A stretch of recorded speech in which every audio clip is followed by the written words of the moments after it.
Hello, hello, DMG's Jim here. 2024 Dungeon Master's Guide, RTFM, reading the frickin' manual, aka audiobook mode.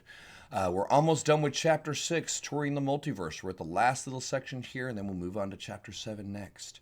As usual, we'll read first and offer some comments later. Thank you so much for your time. Let's get into it. Touring the Multiverse. Final entry in this section is Ysgard. Ysgard is a rugged realm. Ysgard is a rugged realm of soaring mountains, deep fjords, and windswept battlefields, with summers that are long and hot and winters that are cold and unforgiving. Its continents float above oceans of volcanic rock, below which are enormous icy caverns that hold entire kingdoms of giants, humans, dwarves, gnomes, and other beings. Heroes come to Ysgard to test their mettle not only against the plane itself, but also against giants, dragons, and other mighty creatures across Ysgard's vast terrain. Ysgard is the home of slain heroes who wage eternal battle on fields of glory. Any creature other than a construct or undead that is killed in combat while in Ysgard is restored to life at dawn the next day. The creature has all its hit points restored and all conditions that affected it before its death are removed. There are 3 layers listed to Ysgard, the first one being Ysgard. Description is immense rivers of floating earth grind together in eternal rumbling. The next one is Muspelheim. The ground smokes and burns beneath the earthbergs of the top layer. And then the third one is Nidavellir. Floating chunks of earth are closer together, giving the appearance of endless tunnels with rich mineral deposits. And Ysgard Adventures. The nature of Ysgard is glory earned through heroic deeds in battle. It's the euphoria of an athlete, the exhilaration of a summer storm, and the triumphant celebration of victory. Since those who die on the plane return to life to fight again the next day, Ysgard can overlook the horrors of war and focus entirely on the glory. An adventure in Ysgard can be an opportunity for lighthearted combat without consequences, for characters to prove their mettle against truly epic foes and perhaps even each other. Adventurers might find themselves on the plain of Ida, on the topmost layer of Ysgard, where daily festivals let warriors and athletes show off their bravery and skill.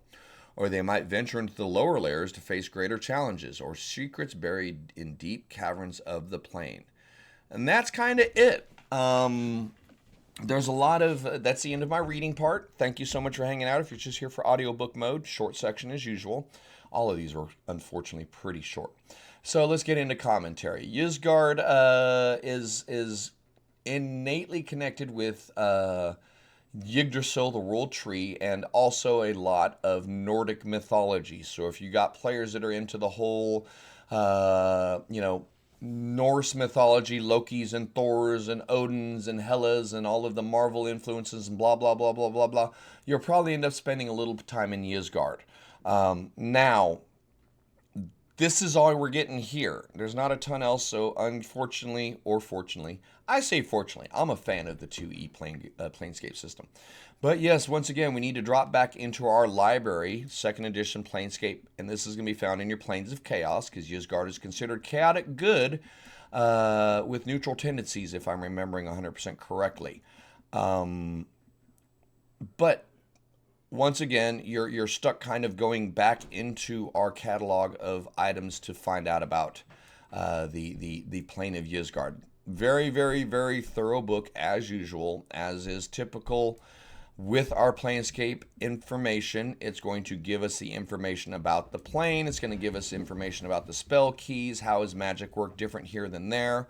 Give us a lot of locations, the basic geography, physical, magical conditions, a list of NPCs.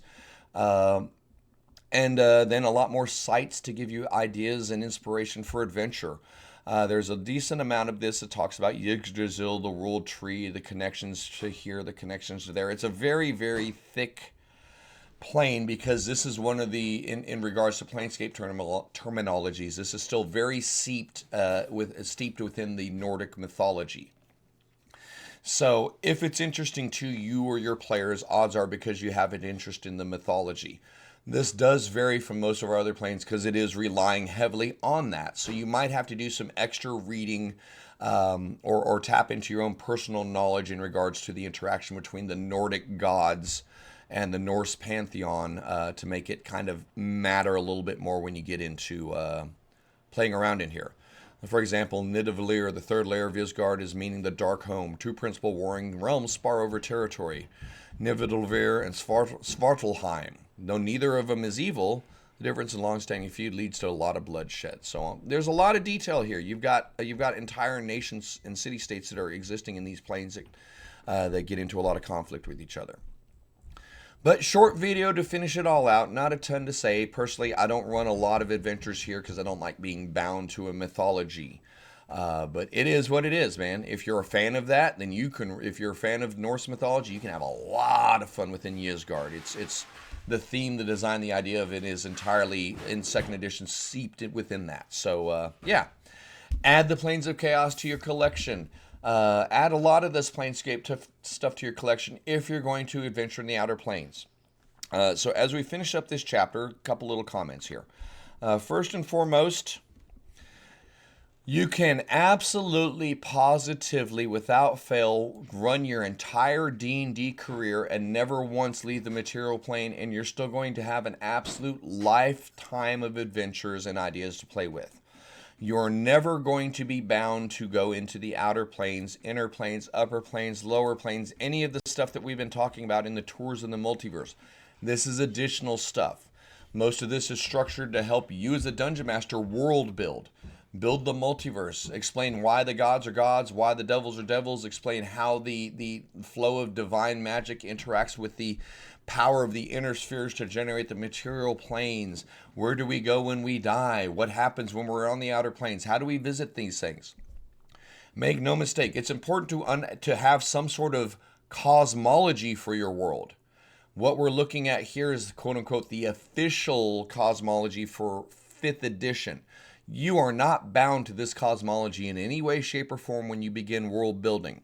I think it's very useful to have these, have access to this list, and I think it's useful to use these as reference points if you decide to create your own cosmology. But yeah, you're not selling yourself short or your players short if you never go to the Beastlands. But if you decide that you want to use these outer planes, the Abyss, I mean, who doesn't want to go kick demons in the teeth, right? So you may end up down on the Abyss. The information that's given here is not bad. It's enough to inspire you. And guess what? The idea of the outer planes, all of the planes, they're infinite in nature. There's no limitation to each of the layers, so to speak. There's no limitation other than the basic geography given by a plane to influence your design decisions, okay? You can do what you want with these planes. You can make them as big as small. You can make travel a horrifying endeavor. You can make it as simple as thinking about where you want to be and you appear. You have absolute creative license and creative control over the outer planes for your multiverse. But I agree with the writing, with the Dungeon Master's Guide, in the essence that it is important to establish a cosmology. The planes that exist, these are given as examples. This is how 5th edition is designed to work, but you're not bound to it. Yeah, that's we're gonna go kind of wrap up the chapter here. If you want to use the multiverse, don't be afraid of looking for more resources. A lot of the stuff that we're looking at in the Planescape books, y'all, it's just a Google search away. You can use your Google Foo or your Binger or whatever you prefer to do. However you want to look up stuff. The internet's got the vast majority of this stuff is readily available with just one quick internet search away.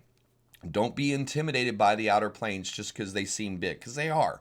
There's no shortage of information for them, and more importantly, there's nothing really binding you as a designer, as a DM, as a dungeon master, as a world builder to any particular thing. You have freedom to have fun with these. But we're going to go ahead and end this now. That's the end of chapter 6. Yay! And, God, it's taken a while. It's a lot of parts. But I didn't want to make 5-hour videos, so we broke them down into 10, 15-minute videos. Thank you so much for hanging out with us. We'll start up with chapter 7. We're going to get into loot and rewards and magic items and all the fun shit that your players really care about.